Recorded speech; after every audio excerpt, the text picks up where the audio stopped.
Nou ja, ek het van die begin af gesê, dat hierdie aksies wat die FSA teen Suid-Afrika neem, die sogenaamde refugee planne wat hulle het vir blanke Suid-Afrikaners, onder andere blanke Suid-Afrikaners om te beweeg na FSA toe, die tariewe wat hulle ingestel het teen die Suid-Afrikaanse regering, die geld wat hulle weggevat het, die hulpfondse wat hulle oor jare gegee het, is eintlik 'n Joodse plan.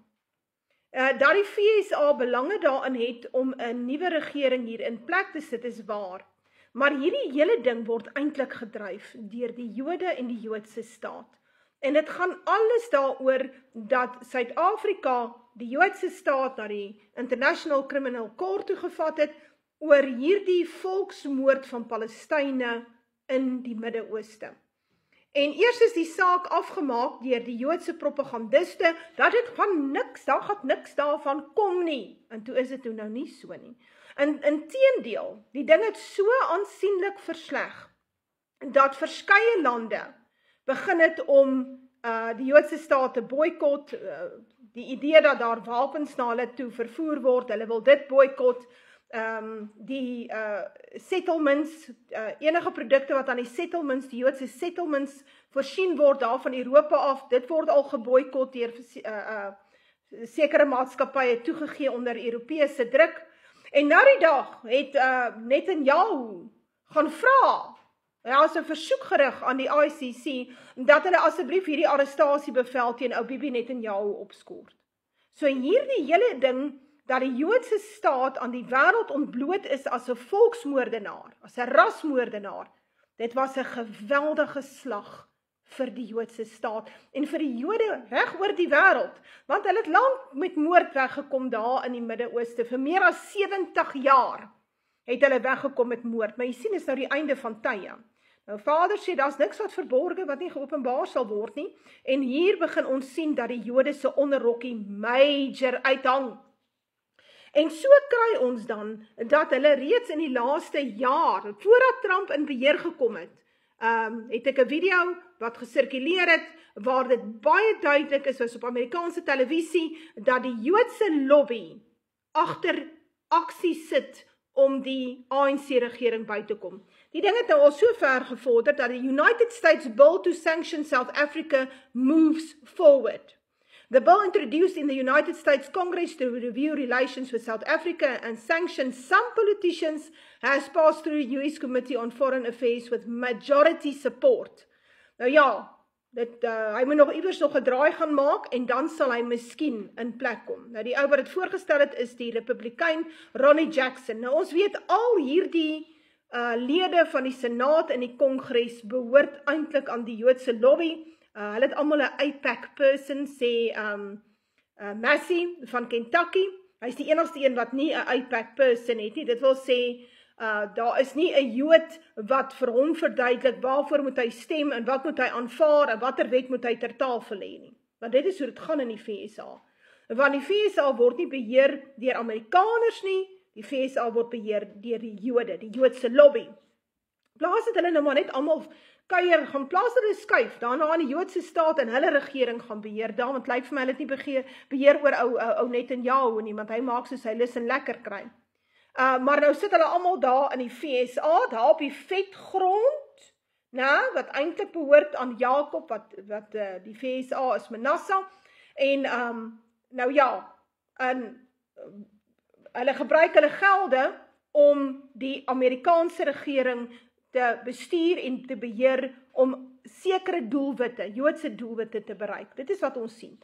En hierdie wet waar hulle nou die sanksionering van ANC-leiers en so aan, dit het alles te doen daarmee van hulle soek 'n regime change in Suid-Afrika. Kyk, hulle het gaan probeer mooi praat en lek en sê, luister, trek die saak terug teen die Joodse staat, toe sê Suid-Afrika, nee, ons maak nie, ons is pro-Islam.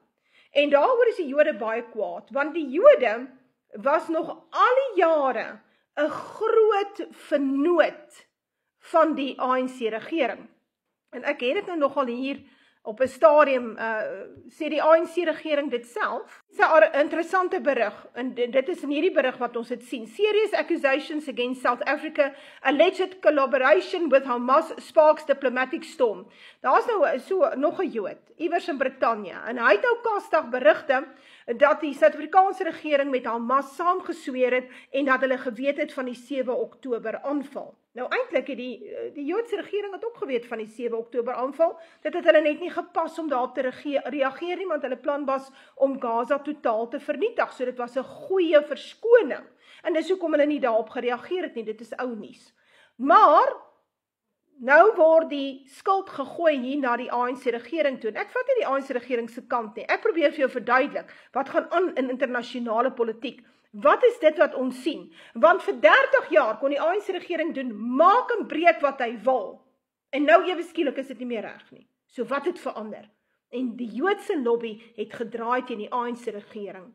En as jy hierdie berig lees, hierdie is die berig van Independent Online, is 'n dag terug wat ek hom gaan aftrek het, dan sê hierdie ANC long-standing relationship with the Jewish community.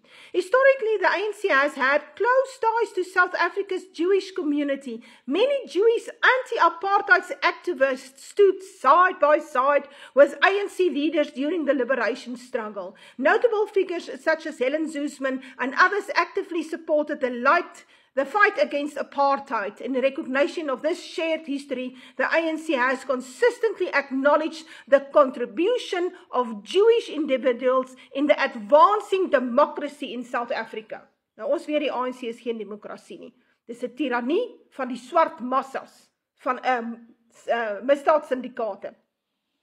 Maar die Jode was 'n integrale deel van hierdie plan om die ANC in plek te sit. Die ANC erken dit. En nou is hulle bekke dik. Want jy sien, die onderrok het nou uitgehang daar in die Midde-Ooste. Die wêreld se oë is op die Joodse staat. Die berigte kom daagliks uit. En die gevoel, die blanke weste, wat die Joodse straat dra in terme van morele ondersteuning, die sogenaamde verdwaalde Christene, die Jode aanbidders, wat so agter die Jode aanloop, en die seun van God loon, hulle het hulle nodig, hulle het hulle geld nodig, hulle het die belastinggeld nodig, en hulle het die wapens nodig. Daarsonder kan die Joodse staat nie eendag bestaan nie, en dis iets wat Jeffrey Sachs self sê, en hy is 'n Jood. So, baie interessant, baie interessant en 'n objektiewe geopolitiese analis. So jy kan gerus na hom gaan luister. Maar wat vir my belangrik is dat jy verstaan, dat hierdie aksies wat so teen die ANC aankom, wat ons sien, is daarop gerig om die ANC-regering intern verder te verswak, dit vir hulle moeilik maak om te funksioneer, en ek glo ons sal op 'n stadium sien, wanneer dit die buiteland pas, dat hulle die ANC se 2,1 miljard rand, wat hulle daagliks leen by die Joodse bankiers, dat hulle dit gaan afsny. Dat beteken SASSA kan nie betaal word nie, die staatsamptenary kan nie betaal word nie, en dan begin die land eenvoudig in mekaar stort. En ons gaan dit sien, dis iets wat ek gedroom het, sê net ek wat so sê nie, daar's ouens soos Blikstemdromer wat sê, die rand val op 'n stadium so ver teen die dollar, iets soos R250 teen die dollar. So dinge gaan baie sleg raak in Suid-Afrika. PrEP sluit aan by Suidlanders, raak deel van 'n prepping community, 'n blanke prepping community, want hier kom 'n rasseoorlog. So dit kan nie 'n gemengde storie wees nie, dan is die vyand binne in jou kraal. Jy moet nou mooi gaan dink hoe werk dit. Maar nou ja, ek wil vir jou gou hierdie video bysit, waar jy kan sien dat hierdie aksie reeds onder die Biden-regering begin is deur die Jode.